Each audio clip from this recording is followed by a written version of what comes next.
Hello, my name is Ellen Davis and welcome to Yoga of Ballet. I wanted to say that this does not really replace having a teacher that's actually watching you. It's so important to have someone who can observe you and see what you're doing, because a lot of times one's kinesthetic awareness and sense of what they're doing is not actually what's happening. And so that's why having a mirror and having a teacher and having someone see you is so important, because that you can develop bad habits if you continually repeat movements that are done incorrectly. You can really utilize these series of instructional videos if you use them as kind of working thoughts, or use them to inspire you, or use them to remind you. But they do not replace having a teacher actually watch you. It's difficult to sometimes know what you're doing and what you're not doing. Even professional dancers need coaches and teachers, and to take class every day and have that objective observer. Because oftentimes when we're working on something new, we forget about some of the older things. Or sometimes we wake up on the wrong side of the bed and our bodies feel differently than they had felt before. And so the inner signals for certain changes and adjustments change. We also have very different ways of approaching our work from day to day, and sometimes the encouragement of a teacher will be very helpful.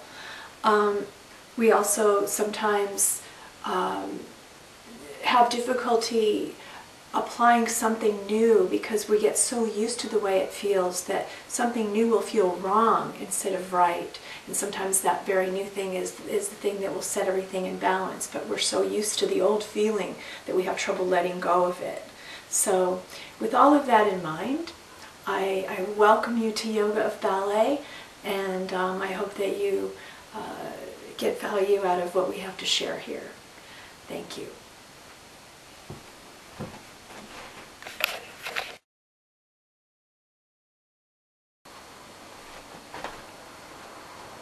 Yoga of Ballet is ballet, classical ballet, taught with a yogic approach. The actual technique is very much contemporary classical ballet training, but it's taught with a yogic approach, meaning, and yoga means union.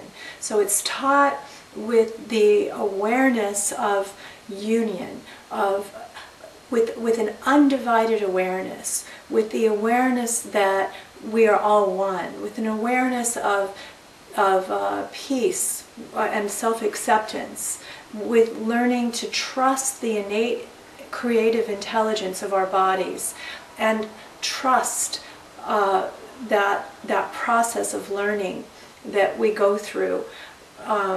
It's an approach that is unusual from the standpoint of our culture, because we're so used to beating ourselves up when things don't go the way that we want them to or think that they should.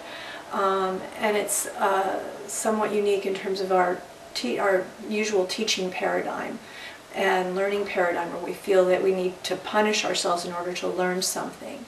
So it's still with the same high standards, but without the judgment, more working through observing the self rather than judging the self, through self-acceptance rather than self-judgment and self-flagellation. So it's a different kind of atmosphere to work in. I know from my own experience of having been a perfectionist, that sometimes that can really get in the way of our progress. And that if you extend the concept of perfection to include allowance for mistakes, allowance for process, and give way to falling in love with the process and falling in love with the learning and falling in love with all of the things that arise, then the progress is even greater. Then you're expanding your concept of perfection. So in other words, it's no longer perfect to beat myself up. It's no longer perfect to punish myself for not having things go the way that I think that they should. It's no longer perfect to get in the way of my moment with all of the thoughts and doubts and so forth. So it's just expanding the concept of perfectionism to include the approach and attitude towards the work. And so this is in part what I'd also like to share with you, and this is in part what I'm sure we'll come across as we're talking about the actual technique of ballet. Okay, thank you.